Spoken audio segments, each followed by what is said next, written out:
வடகிழக்கு மாநிலமான மணிப்பூர் இனக்கலவரத்தால் பாதிக்கப்பட்டுள்ளது. அங்கு படிப்படியாக இயல்பு நிலை திரும்பி வருகிறது.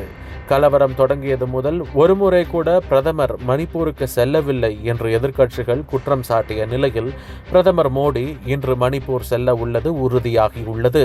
மணிப்பூர் செல்லும் மோடி மதியம் 2:30 மணிக்கு சுரசன்பூர் செல்கிறார். இடம்பெயர்ந்த மக்களையும் கலவரத்தால் பாதிக்கப்பட்டவர்களையும் சந்திக்கும் அவர் வளர்ச்சி திட்டங்களையும் துவக்கி வைக்க உள்ளார். வெறும் 2 சீட்டுக்காக திமுகவுடன் நாங்கள் இருக்கவில்லை, அந்த 2 சீட்டை கூட பெற முடியாதவர்கள் இருக்கின்றனர் என விடுதலை சிறுத்தைகள் தலைவர் திருமாவளவன் தெரிவித்துள்ளார். வெற்று விளம்பர மாடல் திமுக அரசின் மீதான நம்பிக்கையை மக்கள் முற்றிலும் இழந்துவிட்டனர் என்று தவேக தலைவர் நடிகர் விஜய் கூறியுள்ளார்.